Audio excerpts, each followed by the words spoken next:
What's up, YouTube? I got a sweet box of freedom that just arrived in the mail today from Palmetto State Armory. This is a 10.5-inch upper. It is the 10.5-inch Geissele upper that they're doing now. I'm going to talk about it a little bit. I'm not going to get into a range report because obviously I just got it. However, I do want to discuss some of the minor details of it and tell you what kind of I think and why I bought it.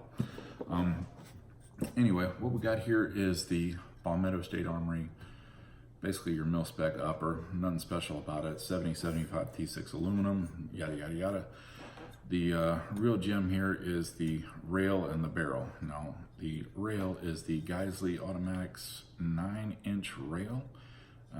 It's M-lock, and anyway, it does come with the super gas block or whatever it is, and it comes with an extended barrel nut. The reason that the barrel nut is extended is it supposedly helps out with barrel flex whenever you're shooting. The rail is notoriously durable.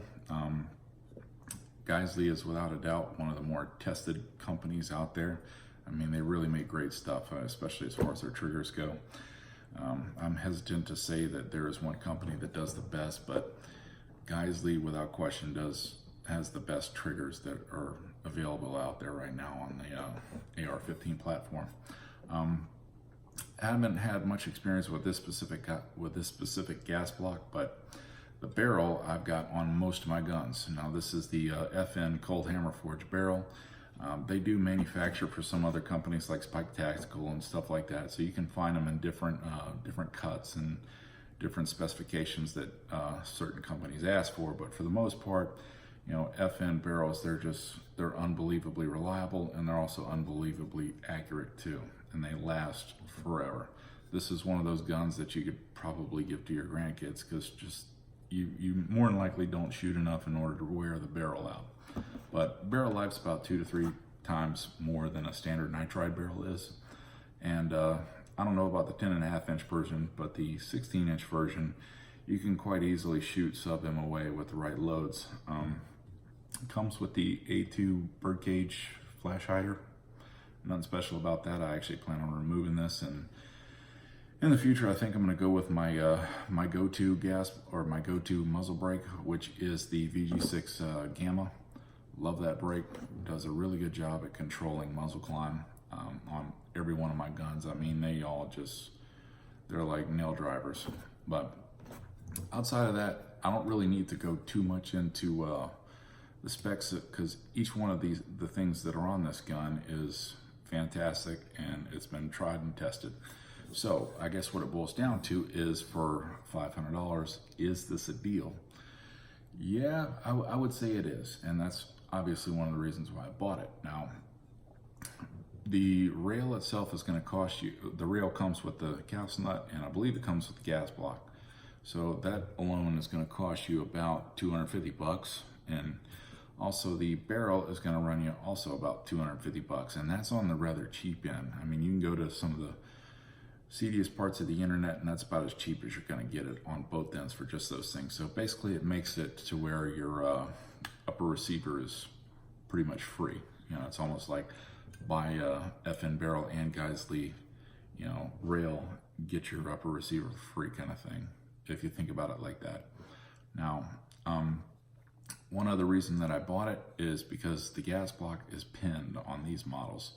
Now, I don't know if you know anything about pinning gas blocks, but it is a pain in the ass. You have to have the right equipment, and I would prefer a pin gas block versus just using the standard set screws. And most barrels aren't dimpled. I don't think this one is, but not that it would matter if it was pinned. However, just using standard set screws, I mean, it's on there secure, and it's unlikely that you'll have a problem. But if you got a pin gas block on there, you know that you're not going to have a problem. So it's definitely that added layer of reliability. That's one of the things that you're paying for if you do decide to get this upper, which is available in the, I think it's 14.6 or whatever, with the pin and welded Birdcage, which I'm not a fan of, because I mean, if you do have a pin and welded Birdcage, you can't change out your brakes. Taking that thing off is damn near impossible. I also saw an ad today for the 18-inch version. I don't know if it's 500, it may be, but anyway, it was basically the same specs, you know, Geissele, all that. So outside of that, definitely impressed with the look. I mean, it's flawless, and for $500, it fucking better be. I have no doubt that this thing will perform exactly as advertised.